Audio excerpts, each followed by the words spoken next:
We just stepped on their face with a hobnail boot and broke their nose. We just crushed their face.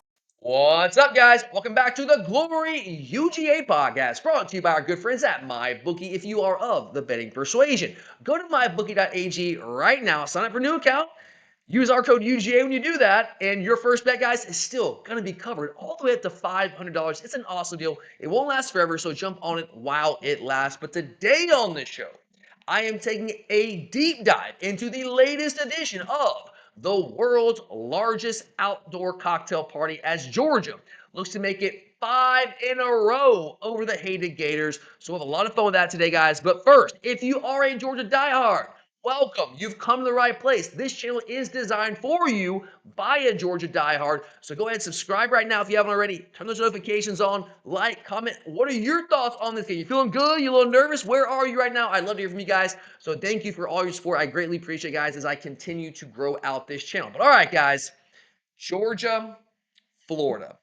Enough said. I don't care what the records are. It doesn't matter. It's a big game every single year. And this particular year, you have two teams kind of moving in different directions, right? Georgia sitting there at number 5, 6-1, taking on a 3-4 Florida team that has certainly been rather uninspiring this year. And they're now playing their first game post Billy Napier. And as always, my goal here on these deep dive previews is to give you guys the most in-depth preview of every Georgia game that you will find anywhere. That's the goal. And I have spent the last 2 weeks now with a bye week in the lab prepping for this show. So hopefully, I can deliver for you diehards today. That is the plan. Those of you who are new to the show, finding these deep dive previews for the first time, let me give you a quick little overview of what you're going to find here today on the show. I use what I call a countdown format. I don't want to say I came up with counting down from 3, 2, 1, but I've expanded it out, tweaked it, and I count down from 5 all the way to 1. I'll start out by giving you 5 players to know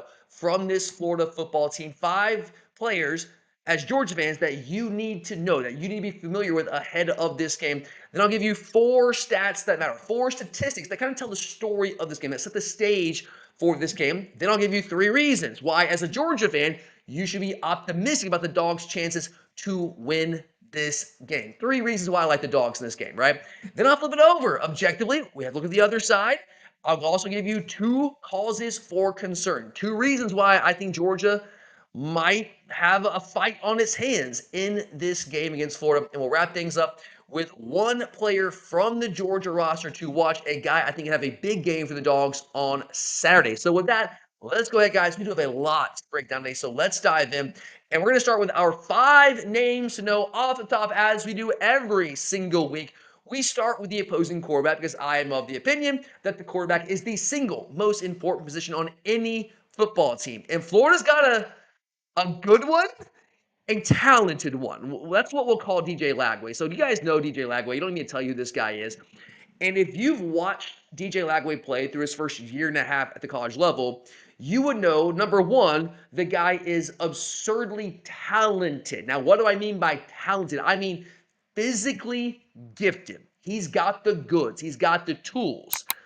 But the numbers haven't matched. The production hasn't matched the physical tools to this point. Now, ostensibly, most of his numbers are okay this year. He's thrown for a little over 1,100 yards, 65% completion percentage, solid, 9 touchdowns, but 9 interceptions. Guys, he is so gifted from a physical standpoint. He's got every tool that a quarterback could possibly want. He's got a rocket arm. He's got good athleticism. He's got size. He can be accurate, fit the ball into tight windows, like make legit NFL throws. He is incredibly gifted from a physical tool standpoint. But those of you who have watched Florida play, you also know that he's also wildly inconsistent. I'm of the opinion a big part of the reason why is all the time that he missed. He was banged up a lot last year in his true freshman year, kind of took over late in the year, kind of around the Tennessee game. But he also got banged up, missed some time, missed some reps in practice, missed all of the spring with an injury that he dealt with last year. Got no reps for a guy that was going to be a first-time, full-time starter for Florida. Got no reps in the spring.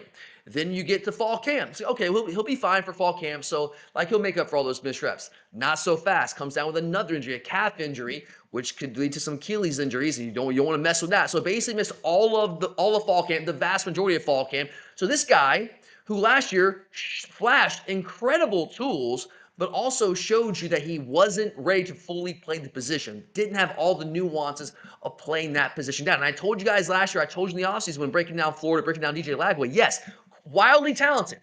If you really watch his games closely last year, as I did during the offseason, go back and rewatching all these games from all these teams that we're going to play this year, you also saw a guy that just quite simply did not see the field well. Against LSU last year, he should have thrown at least 3 interceptions. There were at least 3 different throws where he threw the ball right at an LSU defender, and they dropped all 3 of them. It was almost as though like they dropped them because they were so shocked the ball came to them. Like, how could you possibly be that bad and throw the ball like directly to me? What are you looking at? And they just weren't ready for it, so they just dropped it.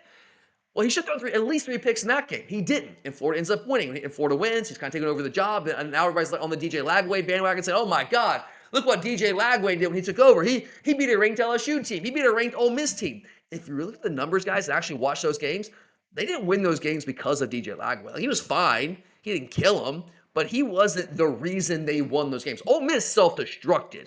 LSU, to a lesser degree, he did enough in that game. But man, he threw some balls like absolutely should have been picked. So it was not really all that surprising to me when that was what you saw from him last year. You looked at the fact that he missed all of spring, most of fall camp, a guy who needed developmental reps in a bad way to learn how to play the position, to be able to harness the incredible raw tools that he has. He didn't get any of that. So to start the year, he was basically the same guy he was a year ago. Incredibly gifted physically, but still didn't really quite have a clue how to actually play the position. And what's the result? Well, you go to LSU and you throw 5 freaking picks. This year, they didn't drop them. When he threw it to them, they actually caught the ball this time, unlike a year ago. So that's kind of what you're dealing with DJ Lagway. Guys, 9 interceptions, okay? That is more interceptions than any other Power 4 quarterback has thrown this season. And it's not just the volume of interceptions. That's bad enough. 9 through 7 games, that's bad enough, guys.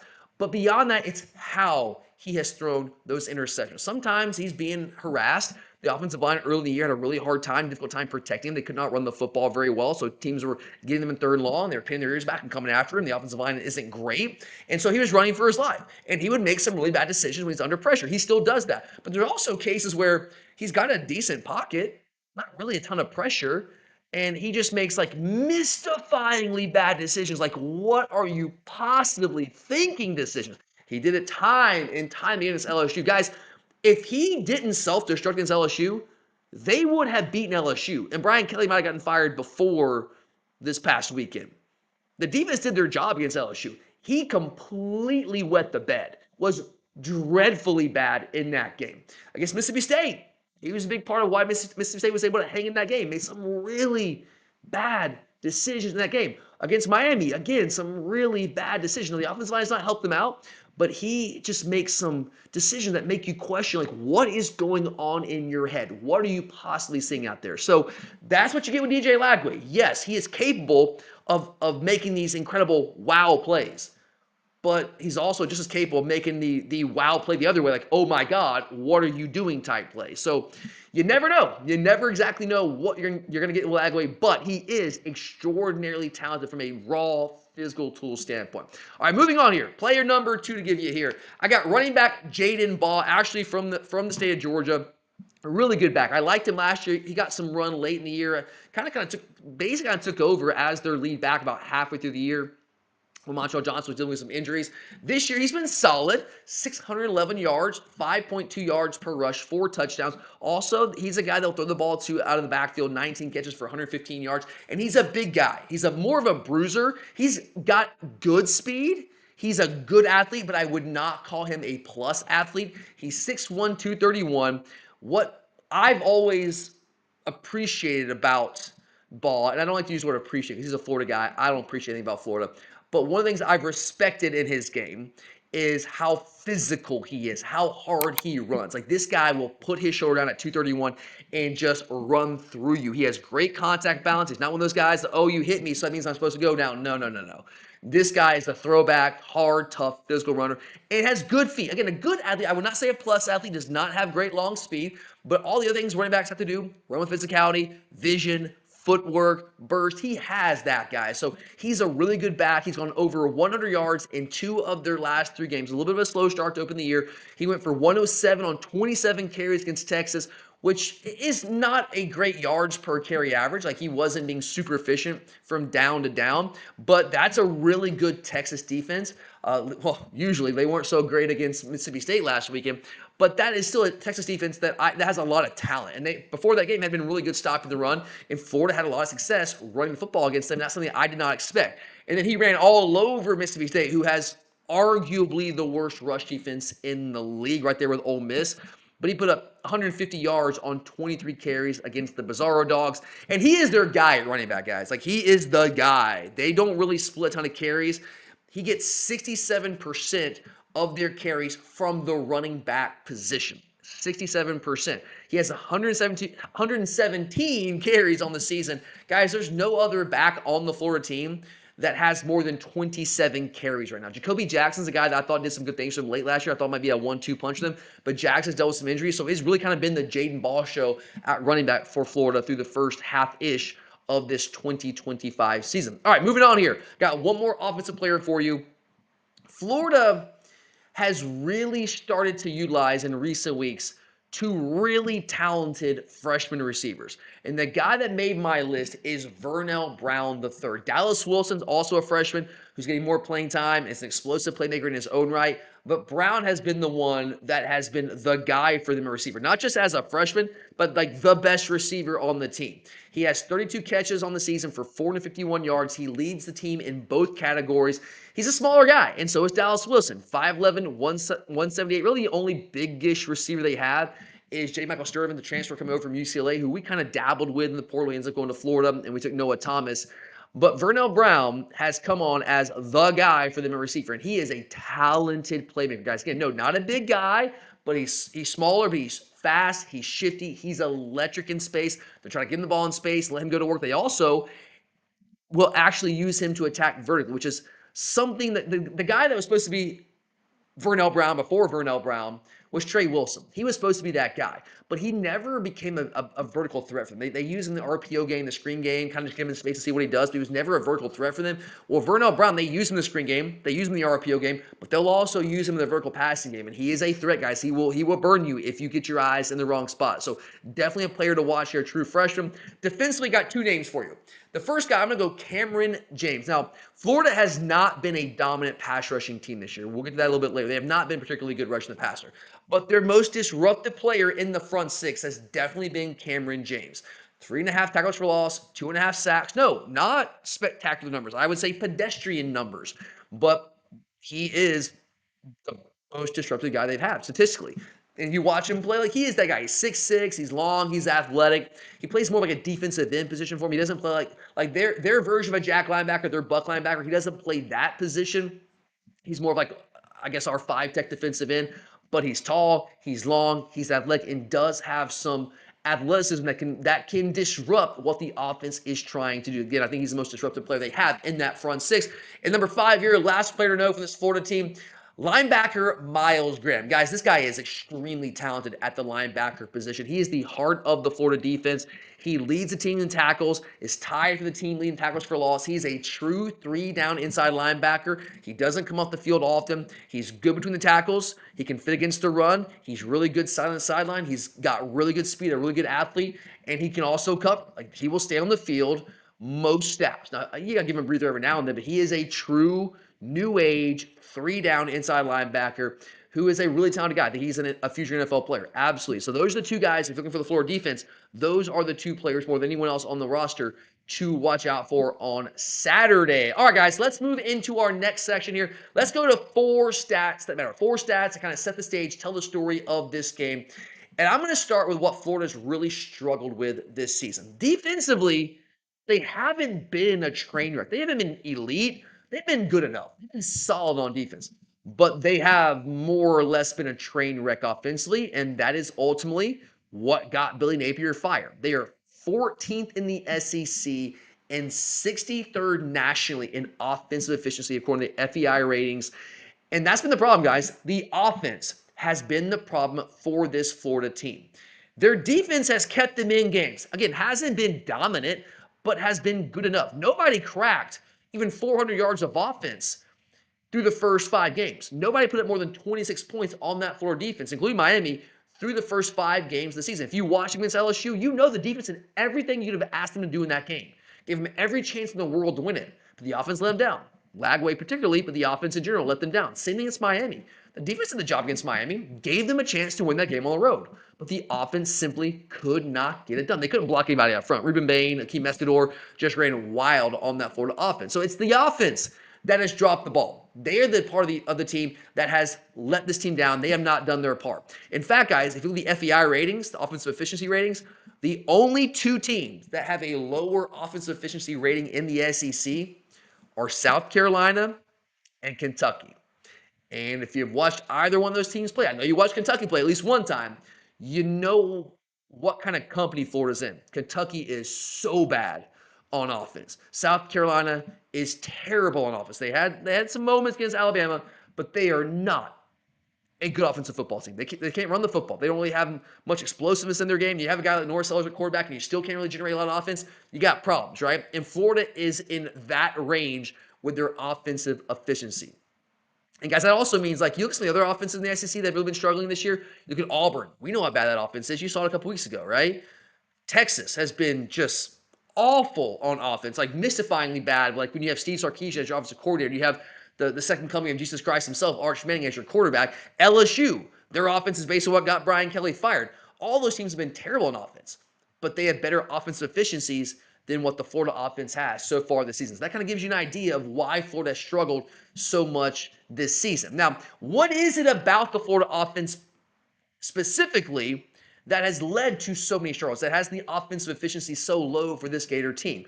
Guys, it really comes down to the run game. Like Lagway, yes, like turnovers, he's been bad, but a big part of why he has struggled and made some of the poor decisions that he has made is because he's getting pressure. Here's what's happening, guys. Florida cannot run the football with any sort of consistency. They are 13th in the SEC in rushing offense. There's your stat, right? They are only averaging 121 yards rushing per game against SEC opponents. They have an SEC low 5 rushing touchdowns on the year, which is 125th nationally in rushing touchdowns. That has been the issue. Because what happens, guys, if Florida can't run the football, that means they are consistently going to be in 3rd and long. And they do not have offensive linemen that are particularly good in pass pro. So when they're in 3rd and long and you're playing against legit teams that have legit pass rushers and they can pin their ears back and come after the quarterback, and it's a quarterback that's still learning how to play the position, doesn't have all the nuances down, doesn't always know where he's going with the football. When you get pressure like that, doesn't always see where the pressure is coming from, you got problems. You're going to turn the football over and you're going to have a really low 3rd down conversion rate, which this Florida team certainly does. So to me, their offensive struggles come back to the inconsistencies in the run game. Yes, Jaden Baugh is good. He's a talented guy. But there's a number of games where even he just simply could not get going. And that has been a problem for them all season long. And then another part of this, another reason why Florida has struggled so much offensively. Okay, so if you struggle to run the football and you're very inefficient from a down-to-down basis, right? You're 14th in the league in offensive efficiency. Well, how can you still make a living? Well, you can make a living by generating explosive plays. If you can generate explosive plays, then you don't have to be super efficient from a down-to-down basis. You don't have to, because you can hit those explosive plays on a moment's notice, and now you got points on the board, right? Well, Florida not only is really inefficient, they're also really bad at producing explosive plays. In fact, they are dead last in the SEC in explosive plus plays. What I define as an explosive plus play is plays of 30 or more yards. Dead last in the league, and guys, 131st nationally out of 134 teams, 131st nationally in plays of 30 or more yards, those explosive plus plays. Guys, if you look at this 20 or more yard plays, they're also only 109th nationally in plays of 20 or more yards. Now, the emergence of Vernell Brown And Dallas Wilson, as true freshman, is helping with that to a degree. If they generate explosive plays, chances are it's one of those two guys. But the reality is, guys, they have simply not been explosive offense. They've been about the furthest thing you can be from an explosive offense this season. So you have a team that down and down is super inefficient, that doesn't run the ball well, and just simply cannot create explosive plays. Yeah, that's a recipe for an offense that gets a head coach fired. That's essentially what's happened here. All right. All right. Stat number 4. Neither team can rush the passer. I'm going to include Georgia in this too, guys. Like, I'm not going to absolve us this. You know the deal here. Georgia is dead last, guys. I do not relish in throwing this stat out. It pains me. It frustrates me. Frankly, does it disgust me? I don't want to go that strong. It's maddening, though, okay? We are dead last in the SEC and 127th nationally in sacks. Guys, anyone want to take a guess how many sacks does Georgia have right now through 7 games? If you guessed 8, ding, ding, ding, you win. 8 sacks through 7 games. Let me give you a little frame of reference here, guys. Texas A&M, really good football team this year, right? Undefeated right now. Schedule hasn't been great, but still undefeated, done what they had to do. A&M has 32 sacks so far this season. 32. I'm not a math guy. Those of you who know me, you know that's the case. I ain't a math guy.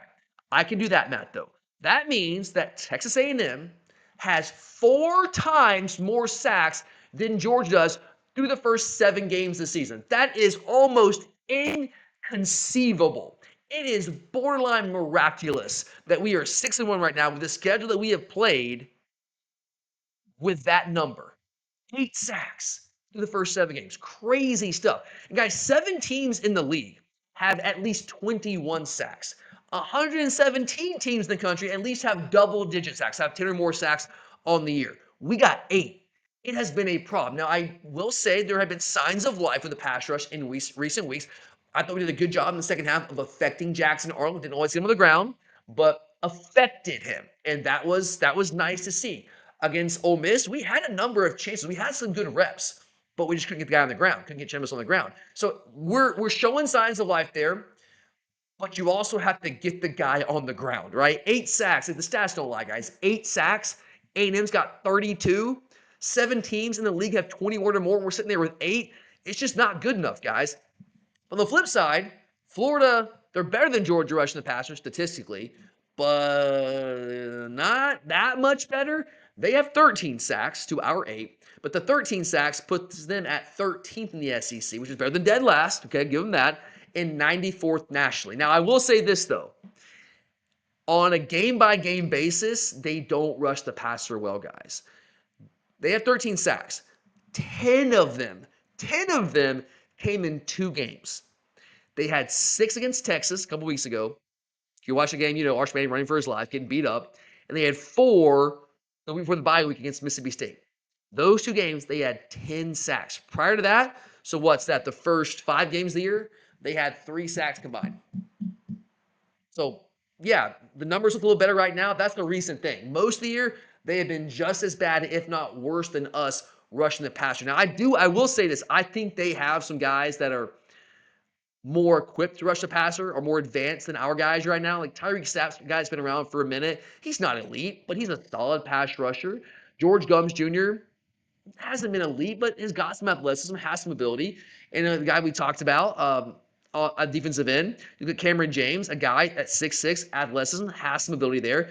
And I just, like, for us, I don't know where the dudes are. Like, yeah, Quintavious Johnson's improving. He's a young guy. He's getting better. Elamadozie, like, I don't want to kill the guy, man. It's just been a whiff right now, and I'm hopeful, man. I'll keep my fingers crossed. Like, I'm an optimistic guy. I'm hopeful. I'm keeping an open mind that maybe he can have a big second half. But like, based on what we've seen right now, I'm not super confident that's the case. Gabe Harris has done a good job rushing the passer, but now he's gained weight, added up to he's at 270 right now, 270 plus. When he was like 245 coming in, he had to gain weight to play the 5-tech for us on a more down-by-down basis. He's lost a half step or so rushing the passer. So I think Florida has more guys that can be legit pass rushers than we do right now. But the numbers aren't altogether different. And we'll come back to that a little bit later on and explain why that might be a factor in this game. All right, guys, let's move along here. Let's go to the next category. Let's go to 3 reasons for optimism. So this is where I'm going to give you guys the good feelings, right? I'm going to tell you why Georgia has a good shot to win this game. Number one, the Georgia run defense versus the Florida rush offense, I think, is a major advantage for Georgia in this game. I think it might be the biggest advantage for any team in this game. And say what you want about Georgia's slow starts defensively, and a lot of that is very valid, guys. I'm not going to sit here and tell you you're wrong. It's been frustrating game by game to watch it happen. But one thing that, as a Georgia fan, you really can't complain about through the first 7 games of the season is the run defense. That has been the one truly consistent part of this Georgia defense. We have been borderline dominant against the run. Not like 2021 or 22 level dominant. I mean, guys, we don't have those kind of dudes up front. But relative to who we have up front, we've been really good against the run, guys. We're only giving up 103 rushing yards per game in SEC play, 91 yards per game on the ground overall. When you look at the whole schedule in totality. In Florida, as I laid out for you, one of those stats, has really struggled to run the ball with any sort of consistency. And here's another stat for you guys. Florida, this goes along with their issues running the football. Florida is dead last in the SEC in 128th nationally in third down conversions. Why is that? Guys, that's what I told you earlier. They cannot run the football. Not consistently. I like ball. Ball's good. But they even with ball back there, they have not been able to consistently find a way to run the football. They are in third and long far too often with that inconsistency running the football, which means that they are in these low percentage conversion situations far too often. And look, guys, Georgia, as I laid out, has problems rushing the passer. We have not been a team, even when we get teams that third and long, like, I don't know, Alabama, who I still don't think has great tackles, guys. I think those tackles are vulnerable. You saw it against South Carolina. You saw it, guys. When teams have legit pass rushers like Dylan Stewart, we just don't have those guys right now. So even though we've been able to get teams in third and long, we haven't been great rushing the pass. Now, we still have a pretty solid third down conversion rate defensively, but we have not been able to affect the passer as much as we typically would with how we've been able to get teams to third and long. So I'm not saying that Georgia will be able to exploit that deficiency to some insane degree, but if we continue to get them in third and long with our ability to stop the run, then what we give ourselves is a chance to affect Lagway. And again, I think there have been signs of life with our pass rush in recent weeks. Now, maybe I'm making too much out of nothing. Maybe I'm just grasping at straws. You might be right there, guys. But I have seen some positive signs there. And so if we can get them in third and long consistently, which we have done a really good job of all year because we stopped the run well and Florida really cannot run the football, then we have at least a better chance of affecting DJ Lagway. And if you affect him, let's go back to his turnovers, guys. 9 interceptions on the year, more than any other Power 4 quarterback in the country. Which brings me to my next reason for optimism for Georgia in this game. Turnovers, guys. Georgia has done a really good job this season of protecting the football. With one glaring exception, yes, the Nate Frazier fumble in our own territory against Alabama, one of several plays that ended up costing us that football game. But on a game-in, game-out basis, we've done a great job valuing the football. We are top 25 nationally in turnovers lost. We've lost 7 on the year. That's more than I would like, but it's top 25 nationally. Gunnar Stockton has only thrown 1 interception. So for all of you out there who've been frustrated with sometimes his hesitancy to turn the ball loose, and I've been there with you guys. Like, that's something he's improved on, but there's still some room to grow there. But you gotta love how the man has protected the football, right? I think a part of his hesitancy to turn the ball loose early in the year was overcoaching. This guy for 3 years, it's been hammered into his head without him playing out there on the field that you got to protect the football. You can't turn the football over. So he gets out there, his first real time. I mean, I know he started the Sugar Bowl last year, but you get out there, your first full year as a starter, and yeah, that's ingrained in you. And he's learned, he's gotten better there, but the guy's only thrown 1 pick. So you love that when our quarterback threw 12 interceptions last year, threw 3 against Florida, if you remember that one. Now, Florida, on the other hand, while we've done a really good job protecting the football this year, top 25 nationally, they have not done a very good job of protecting the ball. They are 103rd nationally in turnovers lost. Now, why does that matter? Why do I think that is one of the top 3 reasons why Georgia fans should be optimistic about the Bulldogs' chances to win this game? Well, guys, for Florida to win this game, a lot of things are going to have to go right for them. We're going to have to help them. I do think Florida is better. I think they're more talented than their record. I don't know if more talented means better. Sometimes we conflate those two. But Florida winning this game will constitute an upset. How do you pull upsets in college football? Turnovers are a big part of that, guys. Turnovers are a huge part of the art of pulling an upset in college football. When the better team loses a game that they have no business losing, oftentimes it can be traced back to that team just being outright reckless with the football, giving their opponent short fields, setting up short, easy scores, giving up defensive touchdowns, maybe special teams touchdowns. And when that happens, when you turn the ball over like that and you help your lesser opponent, all of a sudden, all bets are off, man. That's how you can outgain a team by like 153 yards and still find a way to lose a game by 10 points and have this team pull an upset on you when you turn the ball over and you give them points.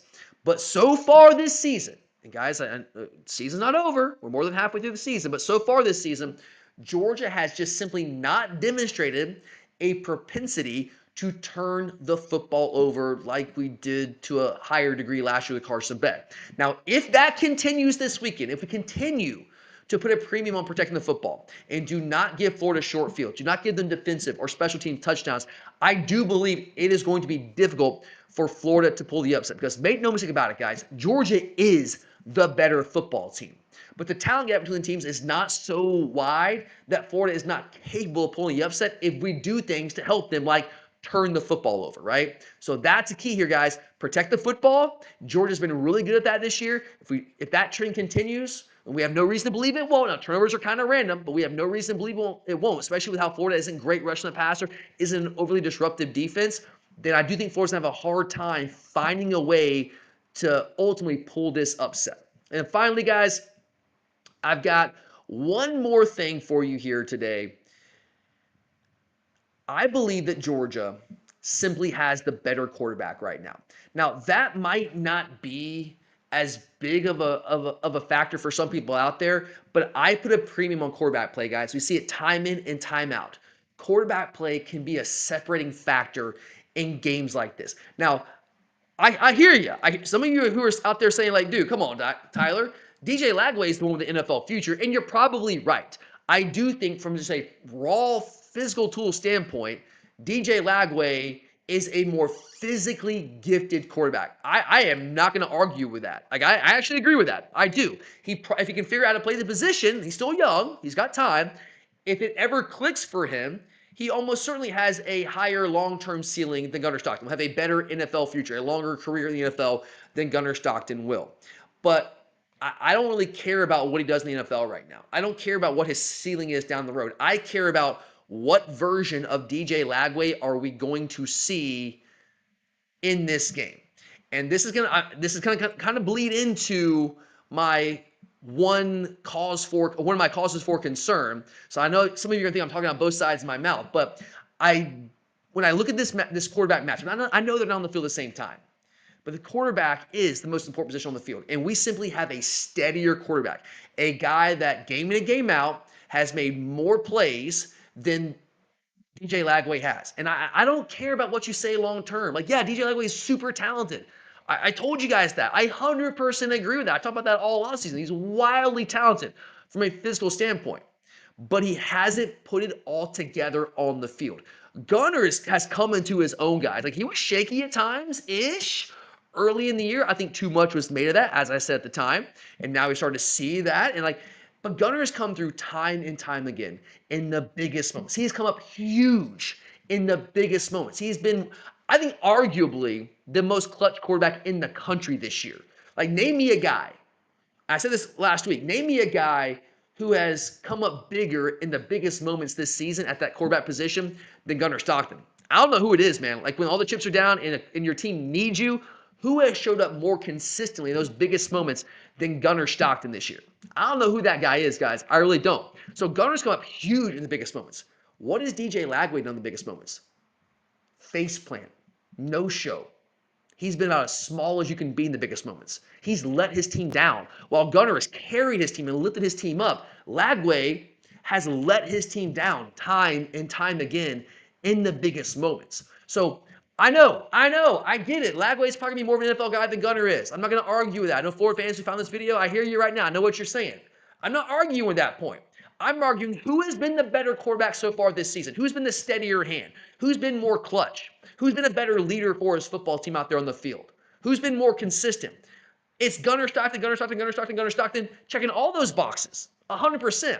And when you're talking about the most important position on the field in a game like this, a rivalry game that's played at a neutral site, I'm going to put my money on the team with a steadier quarterback who's been playing at a higher level all season long. All right.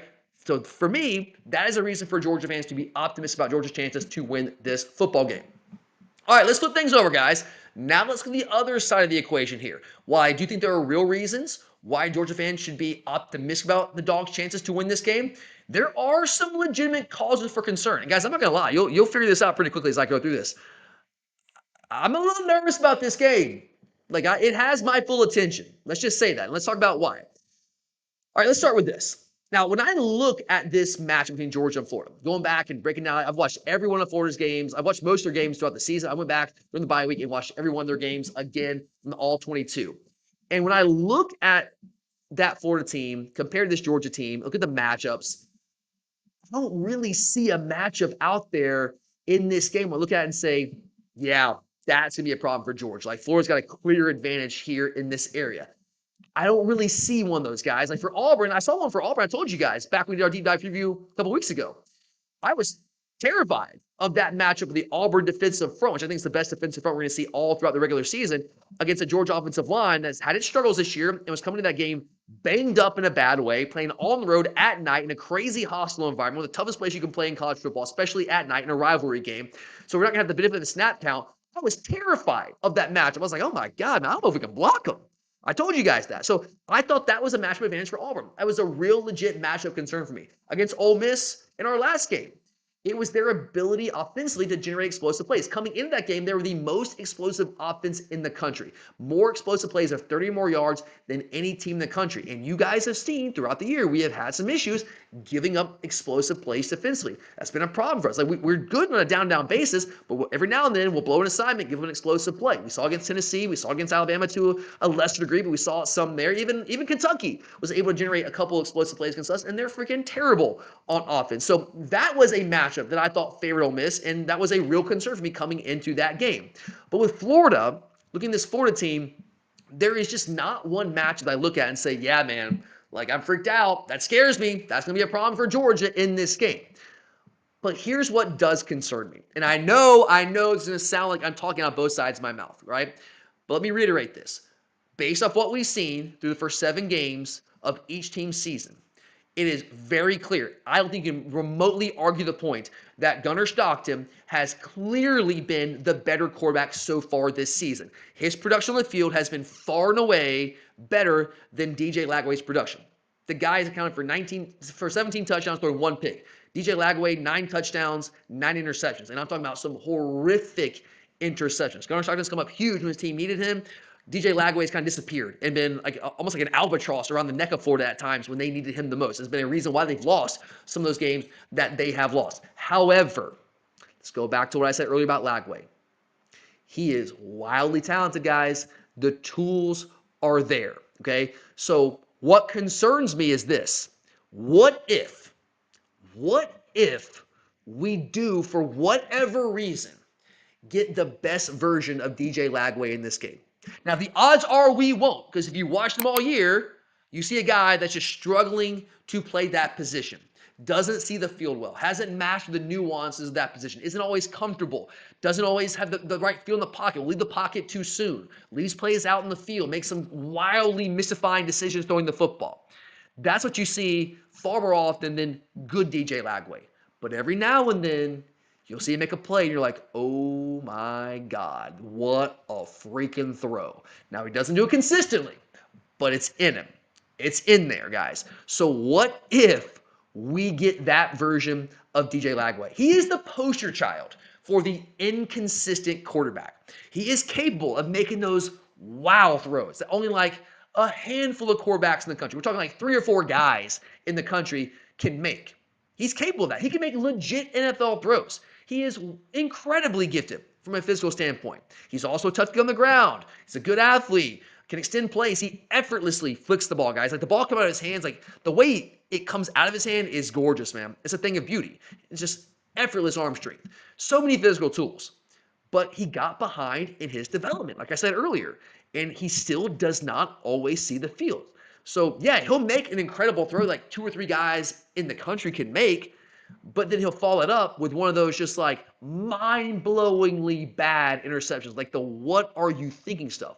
But again, the tools are there. And huge if, but if they get good DJ Lagway in this game, all bets are off, y'all. All bets are off in this game.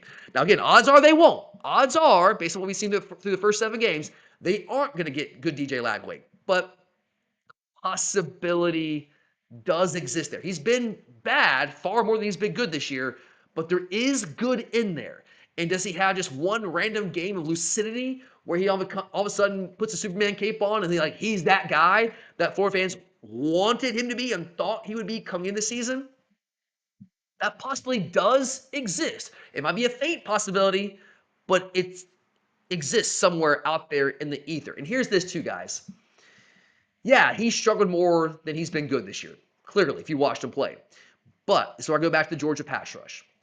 If we cannot find a way to affect Lagway with the pass rush and kind of speed him up, accelerate the decision-making process, force him into some of those mystifyingly poor decisions that he is prone to making, it doesn't guarantee that we're going to get good DJ Lagway. What I would say is if we have trouble affecting him and getting after him, like when we get them to 3rd and long, which I do think we'll be able to, what it does is it increases the odds that Florida might get good DJ Lagway in this game.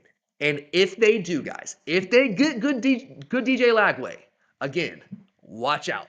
All bets are off. Because good DJ Lagway is about as good as any quarterback in the country. They just don't get that version of him very often at all. But if it shows up in this game, again, watch out. That's got me concerned a little bit here. All right, the last part here, my second cause for concern for a Georgia fan. This one does have me more concerned here, guys. It's the unknown, the circumstances surrounding this game. Guys, I thought this could happen. Coming to the year, I thought it could happen. Now, full disclosure, I did think Florida, in my preseason predictions, I thought Florida would be better than they are. I did not think they'd be sitting here at 3-4 right now. I didn't have them losing to USF. All right. Did anyone else have them losing to USF? I didn't. I actually had them going to Coral Gables or going to Miami and beating Miami. But I also did say, I'm not super confident in that prediction. I could see it going a different way, obviously, with what Florida did last year. And if it went that way and they struggled out of the gate, I didn't think that they would wait until the end of the year to fire Billy Napier. I've always thought that if they struggle early and it goes that direction for them, it's pretty clear the most obvious point to cut ties with him is after the Mississippi State game, right before the bye week. That's when teams fire coaches, guys. They want the bye week for the new coach, the interim coach, kind of get the team rallied, get them back together, and make some adjustments, and move forward the rest of the season. So I thought there was a chance, a decent chance, that this could happen, that we'd be coming to this game with an interim coach for Florida and not really knowing what to expect. And here we are, man. That's exactly what we have. And I'm not going to lie to you guys. I'm going to be straight up with you. It freaks me out, man. It freaks me out. And maybe I'm making too much of it. You guys can just sit here and laugh at me. That's fine. That's okay. Maybe it's the Larry Munson coming out in me. I am a child of the 90s, did grow up on Larry. So maybe it's that. And I hope it's just that, guys. I really do. But it freaks me out for a number of reasons. Now, again, let me be clear here. I do think that Georgia is the better team, as I said earlier. I believe that, guys. And, I mean, that's clear to anyone who has watched these two teams play this season. I'm not saying anything revolutionary here. If you watch these two teams play, yeah, Georgia has been better than Florida this year, obviously, if you've watched them. But at the same time, if you've watched college football be outside of Georgia the last year and a half or so, you know the margins due to NIL, the transfer portal, have been dramatically reduced between teams around the country as talent has been more widely dispersed than ever before. And now we have a situation in this game where we don't really have any tendencies to work off of, guys, with this Florida offense. Billy Napier not only was the head coach, he was the offensive play caller for Florida. It's probably one of the reasons he ultimately got fired, a little too stubborn there, but he was the play caller. All the tape that we have on them this season to this point is Billy Napier calling plays, Billy Napier's tendencies. Well, that guy's no longer in the program. We got different play callers. Now they have two guys that are going to be collaborating on the play calling. Russ Callaway has been the offense coordinator, which kind of a misnomer, wasn't calling plays. Actually, when he first came to Florida, it was as a defensive coach and then became the offensive coordinator and was never calling plays, but was there helping as part of the game planning. But he's not the guy that they're actually giving the reins to and calling the plays for this offense, at least in the Georgia game. We'll see what happens moving forward. The primary play caller is a guy who has never called plays at this level. It's their former quarterback coach, now turned play caller, Ryan O'Hara. And let me give you a little bit on this guy's background. He was an analyst at Florida for a couple of years prior to this season. The NCAA changed some of the rules with the analysts and then being able to coach on the field. And so he gets an on-the-field job ahead of this season as the quarterback coach for Florida, like DJ Lagway's quarterback coach. He did call plays briefly at Alabama A&M, but guys, I mean, come on, it's a different level of football. I'm not sure what you're really going to glean from that. So for me, for all practical purposes, he is a complete unknown as a play caller. And yeah, just being real with you, that freaks me out. Now, you can't completely change your offense during a bye week. You're not going to completely come out like now they're running like the Mike Leach version of the air raid. They're going to come out running the triple option every snap like Navy or Army. You can't change your offense that dramatically with one bye week. But what you can do is you can tweak things. You can put some wrinkles into an offense. And again, what concerns me the most about this new play call and Billy Napier being out of the picture is that there are no tendencies to operate off of. That's a big part of you putting together a defensive game plan and prepping to play an offense. What do they run on this down and distance? What do they run from this hash mark? What do they like to run with this personnel grouping? Maybe there's some carryover from what Billy Napier is doing, but also maybe not. Like, we don't really know, guys, and that's the point. Who knows what the offense is going to look like? Who knows what they're going to call in certain downs and distances? Who knows what they're going to call with this personnel grouping? I can assure you they're going to put some wrinkles on it. I can guarantee you that. I just don't know what it's going to look like. That's why it was really hard for me to prep for this show, like giving you insight into the Florida offense, because Billy Napier's gone. He was the play caller. I can tell you the personnel. I can tell you what Billy Napier liked to do, but I don't know what Ryan O'Hara wants to do offensively. I'm sure they're going to run a very similar version of this offense, but the tendencies, that's what matters, guys. And what makes it even more concerning for me is, like, if this was a Georgia defense that I trusted early in games just to figure it out, cool, yeah. But that's not what we've seen so far this year, guys. This is a Georgia defense that you all know. It's been very well documented. We've talked about it here a lot on this show throughout the season. It's a Georgia defense that has really struggled in first halves of games, especially when the opposing team has had extra time to prepare for us. And guys, I know some of you disagree with me on this, but I stand by it. I'm gonna continue to carry on with this. I truly do believe that has been a real factor in our first half struggles. Opposing offenses having extra time. Tennessee had an entire offseason to prepare for us, and they did some dramatically different things against us offensively than what we've ever seen from them under Josh Heupel. And we had to adjust that, and we did in the second half. First half, though, we weren't ready for it, and they had us all over the place. Alabama, I know we had a bye week before that game too, but offensively, they had a bye week, and they talked about it. They adjusted some things. They put some wrinkles in. And it's hard to prepare for the wrinkles because you don't know what it's going to look like. You haven't seen it on tape yet. And that was a problem for us. Auburn, first half of that game, like they had a non-mutual bye week. They had a bye week before our game. We did not. So first half, they tweaked some things, put some wrinkles in there, had some constraints off of base plays that we had not seen before. And the result was they jumped out to a lead. But what happened in the second half? Same thing that happened in the second half of the Alabama game. We shut them down, completely shut them out. Because once we figured out what they were doing, once they showed their hand, then our coaches were good enough to make the adjustments. But the first half, when teams have had extra time to prepare for us and they've thrown wrinkles at us that we weren't prepared for, that we haven't seen on tape, we've had problems, guys, and it's taken us about half of the game to kind of get our feet under us. And like that's a dangerous game to play. Like we've found a way, with the exception of Alabama, to still find a way to fight back, even though we've fallen down early in a lot of these games. But as we talked about all year long, guys, you don't want to make a habit of that. At some point, your luck's going to run out. At some point, a team's going to get out to too big of a lead, and you're not going to be able to mount that comeback. Again, we saw against Alabama, but it could certainly happen again if we allow Florida to throw some wrinkles at us in the first half that we aren't prepared for. We're running around like chickens with our head cut off, and they get out to a big lead. And now it's a rivalry game. It's a neutral side. They get some momentum. They get some confidence. And they're talented enough, man. If they get that confidence, if they get that lead, guys, Florida's more talented than Auburn is. Like, I know the record isn't all that much different, but they're more talented than Auburn is. So if they get out to a lead, I guess it might be a little bit of a different story, guys. So that's something that certainly has me concerned here, guys. And, like, look, like, Florida, again, like, with their talent, if they scheme something up that we aren't prepared for, they have enough talent to make us pay, like to get out to a little bit of a lead.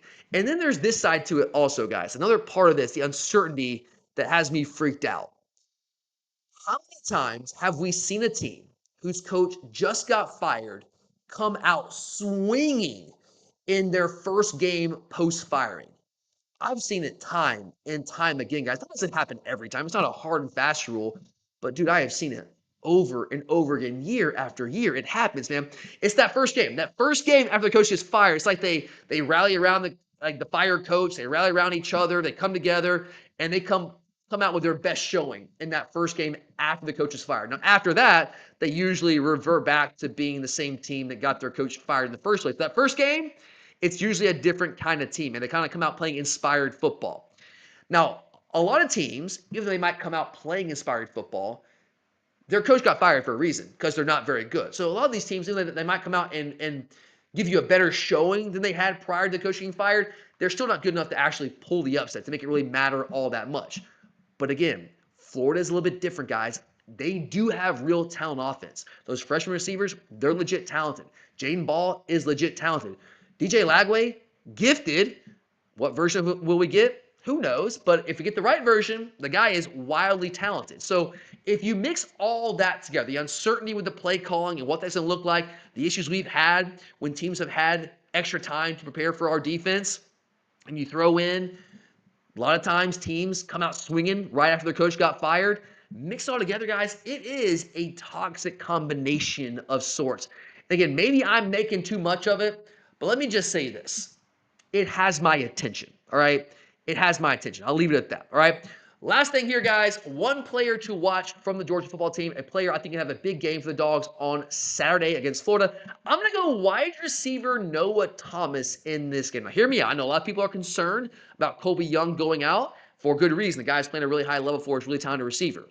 But with Colby Young going out for maybe the season for at least an extended period of time, and Zachariah Branch with Colby out being our clear top option at receiver right now, I think Noah Thomas is going to have some real chances in this game to make some big plays for Georgia, especially with how strong our run game has been. Now, Florida has been all right against the run. Statistically, they're middle of the pack in the SEC. You watch them on tape.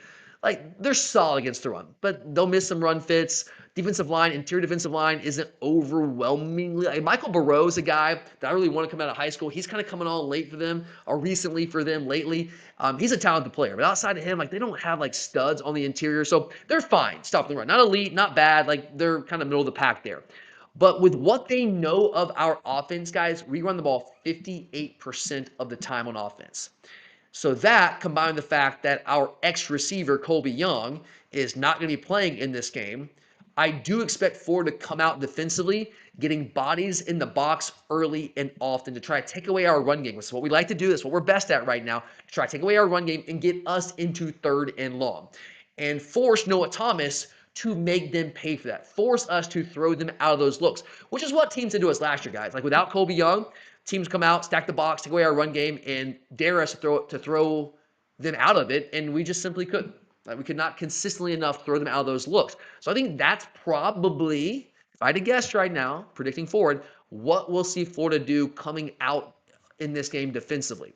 And I believe, though, if we do get those looks, if they come out trying to roll bodies in the box, giving us some one-on-one looks on the outside, forcing Noah Thomas to show them that he can make them pay, force us to throw them out of those looks, I do think Noah Thomas can and will win on the outside and make Florida pay. I believe this guy's a talented receiver, guys. I know we haven't seen a ton of him this year. I know that he hasn't done a lot. 4 catches, 54 yards in the season. So I get that. I understand that there's some skepticism there. But he's behind Colby Young, learning the system. Now he's getting his opportunity, guys. He's got his shot. He's a talented guy, 6'6", long, athletic, can go up and win those 50-50 balls. So if you get a one-on-one look on the outside, throw the ball up to him. let that 6'6" frame go up and make a freaking play, man. So I think he can and will make those plays. So I could absolutely see Noah Thomas having a big day for the Dogs in his first start at Georgia. So there you go, guys. That is my deep dive preview of this edition of the world's largest outdoor cocktail party. So thank you guys so much for being here and supporting the show. I greatly appreciate each and every one of you. If you are a diehard Georgia fan, again, if you haven't already, subscribe right now. It's the kind of content you can expect designed for you guys. So subscribe, like, comment. Where's your head at? Are you as concerned as I am with some of the matchups here in this game? Not the matchups, but the circumstances around this game. I like Georgia from a matchup standpoint. Like intellectually, X and O wise, Georgia should win this football game. But are you with me on some of the concerns, the uncertainties around this Florida team with Billy Napier moving out and not exactly knowing what to expect from this Florida offense in particular? I'd love to hear from you guys. So thank you for being here. I'm Tyler, and as always, go Dogs! Man, is there going to be some property destroyed tonight. 26-21. Dogs on top.